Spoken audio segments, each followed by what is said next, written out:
Lockdown ঘোষণা দিয়েছিল আওয়ামী লীগ, কিন্তু মাঠে নেই কেউ।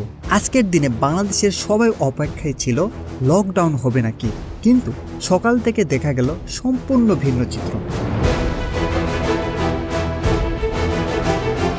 রাস্তায় চলছে বাস, প্রাইভেট কার, অফিসগামী মানুষ। অর্থাৎ যে লকডাউনের কথা সারা রাত প্রচার হলো, বাস্তবে তার কোনো অস্তিত্ব নেই। তাহলে মাঠে ছিল কারা?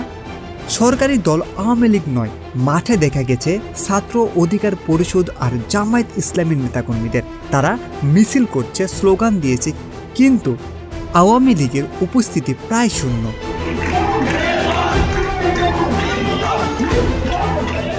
এর মধ্যে খবর এসেছে ঢাকার গুলিস্তানে আওয়ামী লীগের কেন্দ্র কার্যালয়ে আগুন লেগেছে।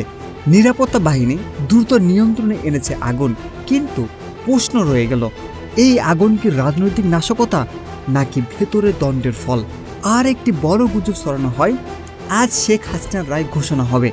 এই খবরে ভুল প্রমাণিত হলো, কারণ আদালত আজ জানিয়ে দিয়েছে রায় ঘোষণা করা হবে 17 নভেম্বর। তাহলে প্রশ্ন আসে, কে এই মিথ্যা প্রচার চালাচ্ছে আর কেন এমন বিভ্রান্তি তৈরি করা হচ্ছে? যাচাই করে দেখা গেছে আগুনের খবর সত্য, কিন্তু লকডাউন কর্মসূচি কার্যকর হয়নি, শেখ হাসিনার রায়ও আজ হয়নি।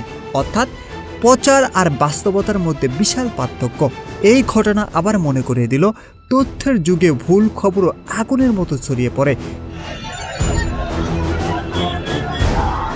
তাই আমরা যদি সচেতন না হই, তাহলে মিথ্যা প্রচারে হারিয়ে যাবে সত্য। আপনারা কি মনে করেন, এই মিথ্যা প্রচারের পেছনে আসলে কারা কাজ করছে? কমেন্টে লিখে জানাও। আর ভুল তথ্য নয়, সত্য জানুন, যাচাই করুন, শেয়ার করুন। বিডিস নিউজ এইচডিকে।